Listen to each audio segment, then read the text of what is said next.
way I say to parents, you want to feed the thing that you want more of, and you want to starve the thing that you want less of. So if you want that improved behavior, you feed it.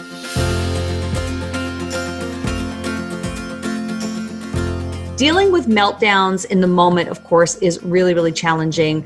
And wouldn't it be great to know that there is a long-term solution and strategy that you can apply? Lafaya Mitchell is the person who's going to share it with us today. She is a licensed marriage and family therapist and the creator of her own proprietary method, the Lafaya Way, and she's here to help us with that. So let's talk about meltdowns. I know this whole series has been about how to deal with these meltdowns and your formula, which we're going to get to point 4 today, Lafaya, but I think parents want to know, is there a way that we can work through this for the long term? What's the solution? Yes, I love to talk about this subject, and there is most definitely a solution. So, and you would find those in the 4 steps of the Lafaya Way philosophy. Now, the 4 steps, that's the method behind all of what people would call the madness, right? In step 4, which is what we'll discuss today, that way that you get to those long-term results, long-term positive results that you're looking for, is what I call the 3 R's. When you want to get long-term results, what you do is you recognize when the small step changes are happening. You reinforce those heavily and you repeat the first 3 steps. Now, I have to say, I highly recommend that you watch the first 3 videos in this series, because it's necessary in order for this last and 4th step to really take hold. So you want to know what to do in order to get long terms with those in order to get to the positive results, to get, to have them be long term. Yeah. So we definitely invite you to watch the first 3. In the interest of this video, when we work on recognizing the small step differences, this is a very important piece. Most of the time, parents remain frustrated, and so do children. When there is this positive change that's happened, sometimes it goes unrecognized. So it's not 100%, it's not perfect, it's not right where you wanted it to be, but it's an improvement. And if you take small step improvements, you can use those as your stepping stones. So you're 1 at a time.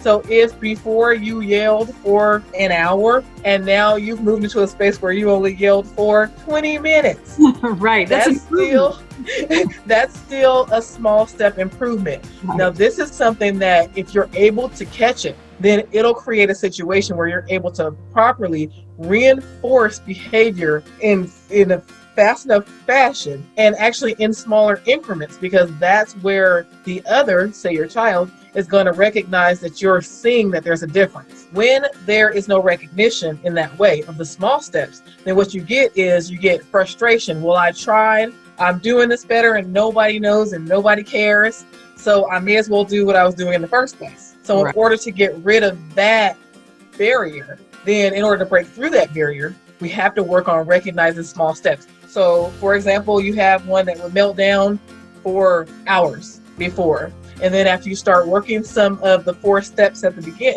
beginning, we start working the other 3 steps, then all of a sudden, maybe they're having their little meltdown, but it's only lasting for an hour and they're able to regulate. You want to get on top of saying, hey, I know you still had a tough time, but look, before you would be so upset you cry for the entire day, have a big headache and all that. And this time you were able to figure out how to regulate in just an hour's time. We'll just keep working on that until maybe we get to a day where you don't need to have the meltdown at all. We can just talk about it. Yeah, that's awesome. First of all, you have to be aware and recognize that has happened, but then to, like you said, the small steps into, I would celebrate be the right word to use there, to celebrate a small win.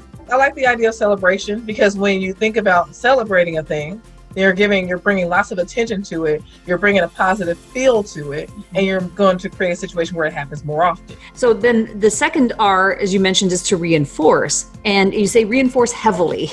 So to me, that means repetitively. Is that what you mean? So I mean repetitively, I mean heavily, I mean like overdo it. The same way that we overdo it when they're doing something that we don't want them to do.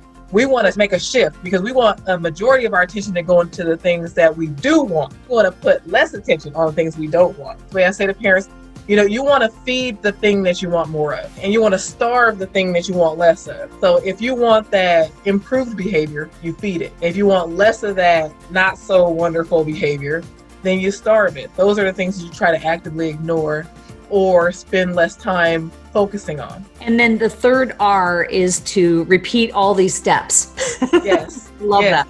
If I'm correct, I mean, the repeating and the repetition is really where that long-term effect starts to take hold. Yes, and I use repeat and it's a directive to follow all 4 steps of the Lafaya Way. So when I get into the 3 R's, that third R of repeat means go back to step 1, 2, 3, 4. So step 1, find your calm. Step 2, understand the real truth. Step 3, react according to your truest intentions. And then step 4 are 3 R's. Lafaya, I have a question.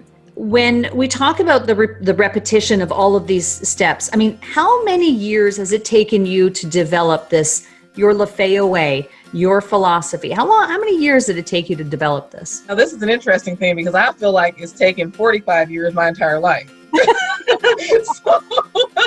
so I don't mind aging myself. I don't care. But I'll tell you that I feel like this has been something that's been in the works for me forever because I was very sensitive. I'm still sensitive, but I was a very sensitive child. I actually come from an intergenerational trauma background. So I was a highly sensitive child. So I had sensory issues, trouble with being in crowds, being yelled at, all these kind of things. And so really I was able to attach those experiences that I had to kind of through my life's journey work through and then capture that. So then I get into the work that I do. I get to practice what works for the kids. To me, it felt just natural to do things in a certain way. And to others, they would tell me, nope, that's not natural. People don't naturally do that. You need to share this. And so over time, which took me a lot of years, so about 18 years into this whole career thing, I started to really recognize, okay, there is some true value to this. There is a method to the madness, and I need to be able to tease out how to do these things. Which is exactly what you've done throughout this entire series. And so parents, watch the series, reach out to Lafaya, ask questions, take part in her trainings, call her, read her books, because this is her life's work. And I really appreciate this, Lafaya. I think a lot of parents who are, dealing with difficult situations are going to benefit from this entire series. Thank you so much for your time. Thank you.